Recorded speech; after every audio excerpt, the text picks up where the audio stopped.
کن تین لوگوں کو اللہ تعالی جنت سے محروم رکھے گا؟ وہ کون سے اعمال ہیں جو انسان کو جنت سے دور رکھتے ہیں؟ کیا ہم بھی وہ عمل تو نہیں کر رہے جن سے اللہ تعالی ناراض ہوتا ہے؟ وہ تین لوگ کون سے ہیں جو جنت میں نہیں جا سکیں گے؟ نمبر 1، حضور اکرم صلی اللہ علیہ وآلہ وسلم نے فرمایا، جو شخص اپنے بسم اللہ الرحمن الرحیم السلام علیکم ورحمۃ اللہ، رسول اللہ صلی اللہ علیہ وآلہ وسلم نے فرمایا، جب اہل جنت جنت میں چلے جائیں گے اور اہل دوزخ دوزخ میں چلے جائیں گے تو موت کو لایا جائے گا اور اسے جنت اور دوزخ کے درمیان رکھ کر ذبح کر دیا جائے گا۔ پھر ایک آواز دینے والا آواز دے گا کہ اے جنت والو، تمہیں اب موت نہیں آئے گی، اور اے دوزخ والو، تمہیں بھی اب موت نہیں آئے گی۔ اس بات سے جنتی اور زیادہ خوش ہو جائیں گے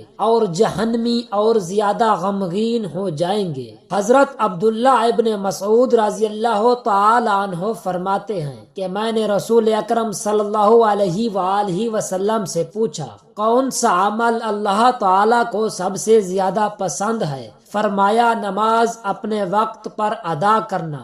عرض کیا، پھر کون سا عمل؟ فرمایا، والدین سے حسن سلوک کرنا۔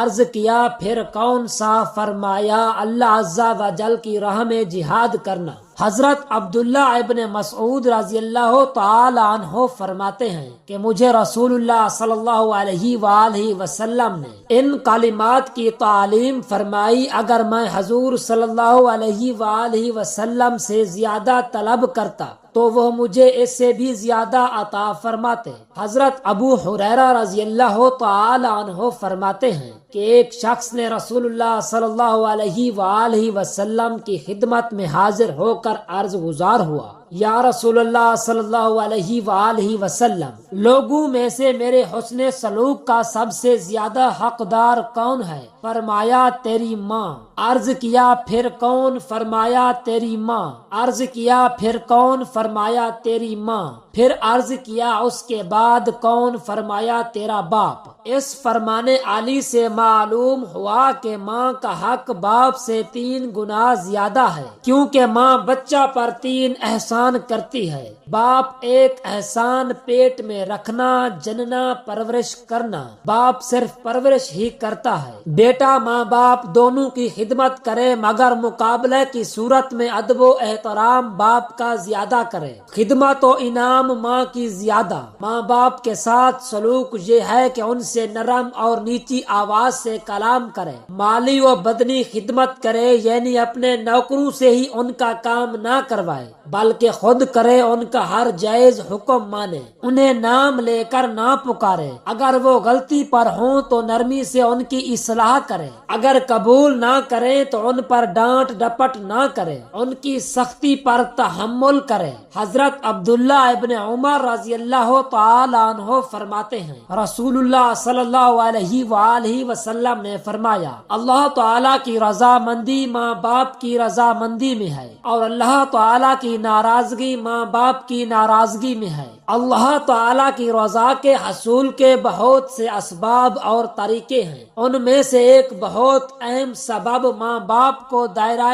شریعت میں رہتے ہوئے راضی رکھنا ہے، لہذا جو اپنے رب کو راضی کرنا چاہے تو اپنے ماں باپ کو راضی رکھے، کہ اگر ماں باپ ناراض ہوئے تو اللہ تعالی کی رضا کا حصول بہت مشکل ہے۔ حضرت اسماء بنت سیدنا ابو بکر رضی اللہ تعالی عنہ فرماتی ہیں، نبی کریم صلی اللہ علیہ وسلم کے زمانے میں میری ماں میرے پاس آئی، حالانکہ وہ اسلام سے اعراض کرتی تھی۔ میں نے نبی کریم صلی اللہ علیہ وآلہ وسلم سے سوال کیا، کیا میں اپنی ماں سے صلہ رحمی کروں؟ فرمایا، ہاں ضرور صلہ رحمی کرو۔ ابن عینہ نے کہا، اللہ تعالیٰ نے اس کے بارے میں یہ آیت کریمہ نازل فرمائی، اللہ تعالیٰ تم کو ان لوگوں سے حسن سلوک کرنے سے منع نہیں کرتا جنہوں نے تم سے دین میں مقابلہ نہیں کیا، معلوم ہوا کہ کافر و مشرک ماں باپ کی بھی خدمت اولاد پر لازم ہے۔ فقہا فرماتے ہیں کہ مشرک باپ کو بت خانے لے نہ جائے مگر جب وہاں پہنچ چکا ہو تو وہاں سے گھر لے آئے،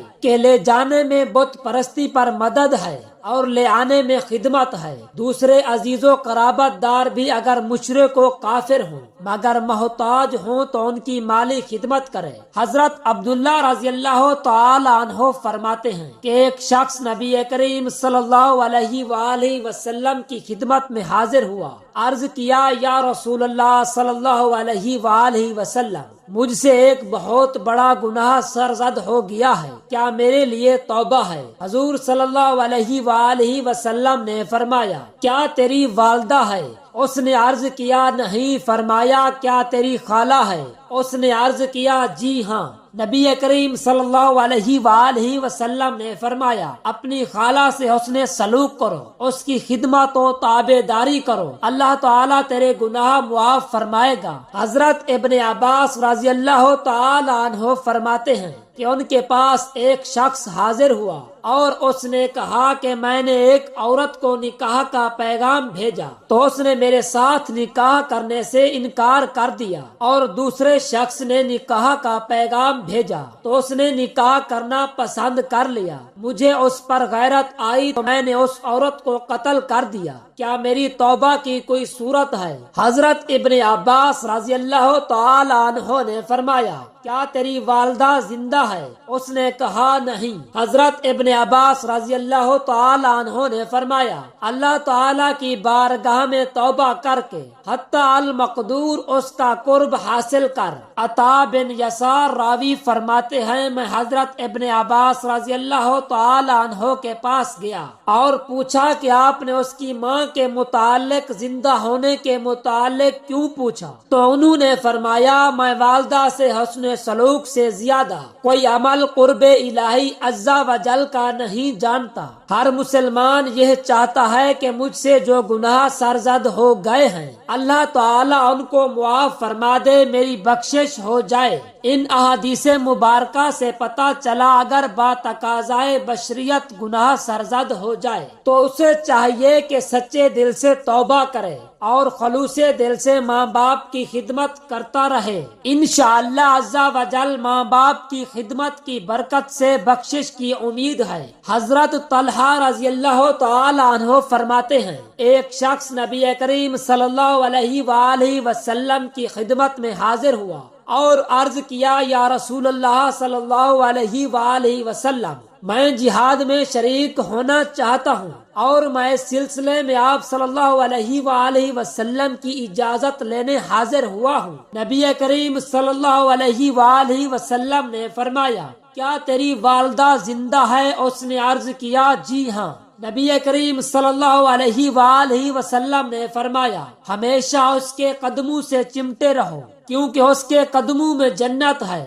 اس نے 3 بار عرض کی تو آپ صلی اللہ علیہ وآلہ وسلم نے ویسا ہی جواب دیا۔ حضرت ابن عباس رضی اللہ تعالی عنہ سے روایت ہے کہ رسول اللہ صلی اللہ علیہ وآلہ وسلم نے فرمایا جس شخص نے اس حال میں صبح کی کہ وہ اپنے ماں باپ کے بارے میں اللہ عز و جل کا فرما بردار ہے، یعنی اللہ عز و جل نے جو والدین کے ساتھ حسن سلوک کا حکم فرمایا اس کی تعمیل کرتا ہے، تو اس نے اس حال میں صبح کی کہ اس کے لیے جنت کے دروازے کھلے ہیں۔ اگر والدین میں سے ایک زندہ ہے اور اس نے اس حال میں صبح کی کہ اس کے بارے میں اللہ عز و جل کا فرما بردار ہے تو ایک دروازہ کھلا ہوتا ہے، اور جس شخص کی صبح اس حال میں ہوئی کہ وہ والدین کے بارے میں اللہ عز و جل کا نافرمان ہے، یعنی والدین کے حقوق واجبہ پورے نہیں کرتا، تو اس نے اس حال میں صبح کی کہ اس کے لیے دوزخ کے 2 دروازے کھلے ہیں۔ اگر والدین میں سے ایک زندہ ہے اور اس کے بارے میں اللہ عز و جل کا نافرمان، تو اس نے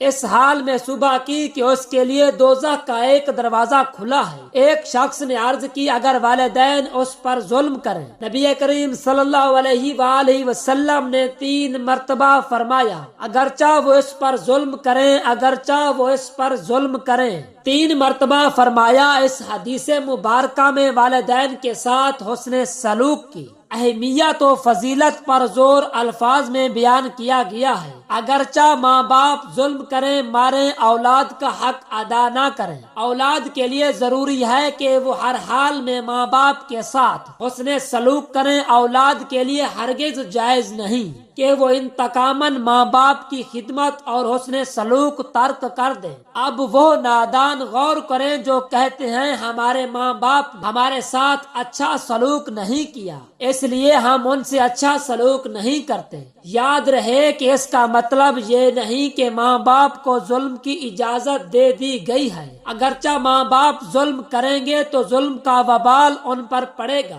اور اگر اولاد کے حقوق پورے نہیں کریں گے تو اس کا بھی مواخذہ ہوگا۔ محترم ناظرین، وہ 3 شخص جن پر جنت حرام ہے: نمبر 1 ہمیشہ شراب پینے والا، نمبر 2 والدین کا نافرمان، نمبر 3 احسان جتلانے والا۔ ماں باپ کو کبھی ناراض نہ کریں اور تکلیف نہ دے اور کوئی ایسی حرکت نہ کریں اور ان میں سے کوئی دل سے زبان سے بد دعا دے بیٹھے۔ یاد رہے کہ ماں باپ کی بد دعا دنیا و آخرت میں آزمائش و ہلاکت کا سبب بن سکتی ہے۔ دعا ہے کہ اللہ رب العزت ہمیں سب سے پہلے اپنی رضا کے مطابق زندگی گزارنے کی توفیق عطا فرمائے اور پھر اپنے والدین کی خدمت کر کے جنت کا حقدار بنائے۔ آمین ثم آمین۔